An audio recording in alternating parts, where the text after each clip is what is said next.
Hello and welcome to Growing with Da-Perk. This is an adult channel. If you aren't at least 18 years old, I need to ask you to leave now. Everything on this channel is legal in the state in which I live and nothing is for sale. Thank you for watching. Please like and subscribe and share. On today's video, monitoring and growing trichomes.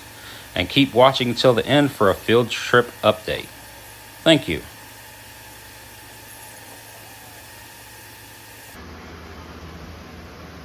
If you're going to grow inside of a greenhouse, your plants have to have adequate airflow 24 hours a day, seven days a week.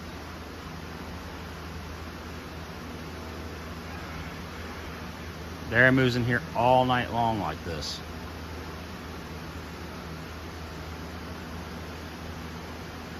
If you're going to grow inside of a greenhouse, you need to evacuate the total cubic feet of that greenhouse roughly once a minute. And you have to have a way to replenish the air. There's no way for the air to come in, there's no way for it to go out.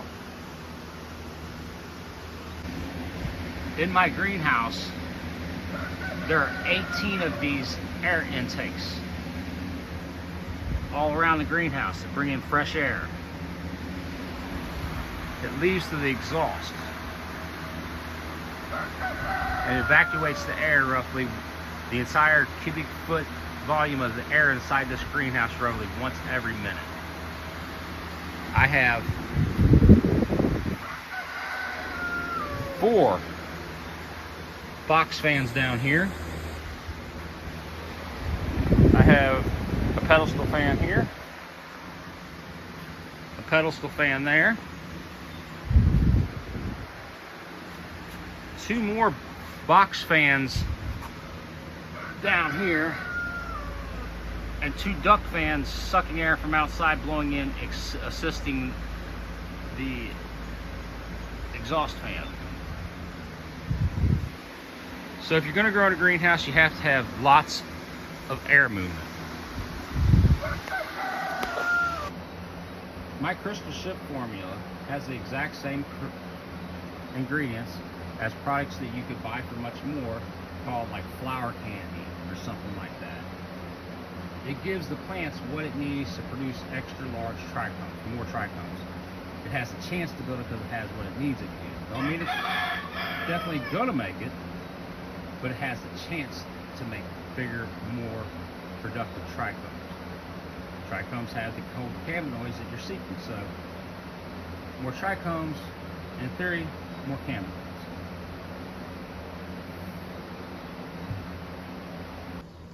Shade cloth isn't just for shade. If you look at your UV reports, your UV forecasts, then you can use that to cut the peak off. So a UV between 3 and 6 increases the production of trichomes.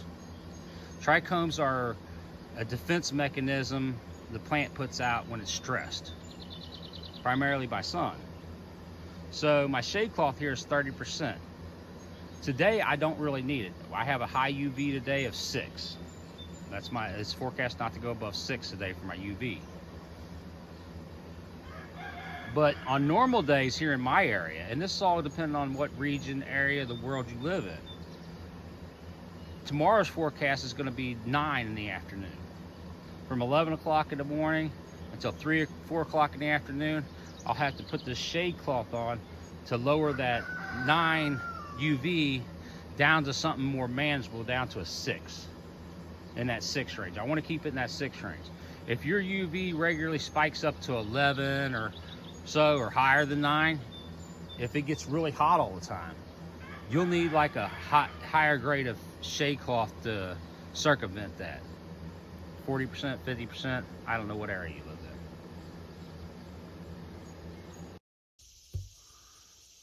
Hello and welcome back to my very good friend's house, Punta Bendejo. I just got here. I hadn't been back since last time I filmed an update out here. I walked up to this rainbow sherbet plant here and I can barely reach the top leaves. I'm 5'10", so it's pretty tall. I didn't bring a tape measure with me. probably next time I film an update here, I'll bring a tape measure and give you some heights on these, if I remember it. You see here why I made the change to growing in a greenhouse. One moment here. These plants are soaked with dew still. It's been light for hours and they're still soaked. We had a heavy fog last night in the area and they're completely wet. Now the plants aren't into flower yet, but when flowering does come, my region of the world, my area of the country, gets over 40 inches of rain a year. It's an intercontinental, hot, humid climate.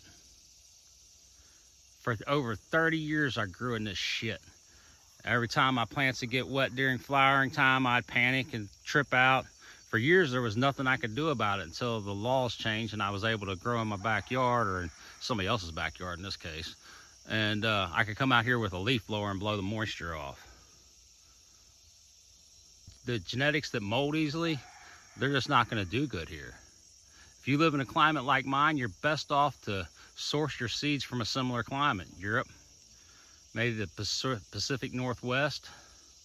There's a rainforest there, so the plants should be pretty resilient to humidity and mold and all that kind of shit.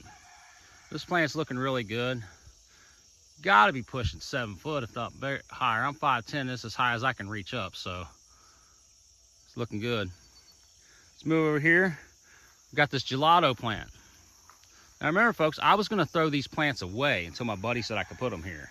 I had all my 12 in the greenhouse, didn't have nothing else, couldn't put these on my property. So I brought them over here to him. That one's over 6 foot tall already too. Moving on back here, got this Hindu Kush here. She's looking really good. If you notice on these plants here that I'm taking care of, they're don't have no burn. You don't see any deficiencies. You know what else you don't see? Bug damage. Insects are predators. They may be preying on your plant, but they're still predators, and predators seek the weakest individual to prey on. My plants are extremely healthy. I didn't put a lot of store-bought fertilizers or none of that stuff in them. I rototilled in 1 bucket, 5-gallon bucket of chicken shit out of my chicken coop into each one of these holes and planted my plants. I really thought it would burn them, but it didn't. But I was gonna throw these fucking things away anyways until my buddy said I could put them over at his house. This apple fritter back here, she's getting really big, well over 5 foot tall, looking nice, nice big bush. I'm not doing any training to these guys. Like I said, I put them in a hole. I haven't even watered them, but we get over 40 inches of rain here. It's that hot, humid, intercontinental climate. Gets well over 40 inches of rain a year. But you can still see the moisture on these. And that's why I'm in the greenhouse. I had enough of that shit. Moving on back here, got this train wreck. I'd say she'll go into flower in the next week or two. She should anyways. She's looking nice. Nice big bush. Let's check out her stalk since you can really see it easy.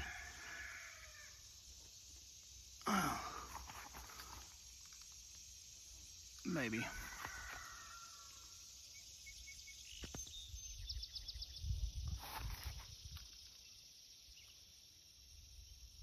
You can see it. The size of that fucking stalk. Ain't that something? This plant only went out June 26th. It was in a 3-gallon pot. So it ain't been quite a month, maybe a month. I ain't sure what the date is today. But all these have huge stalks. They're doing excellent. But as well as they're growing now, if we get a bad fall, there won't be much harvest coming from these plants, and there's nothing you can do about it outside. I'd like to thank you for watching. I'd like to ask you to please like and subscribe and to share if it's possible for you to. Thank you guys and have a great day.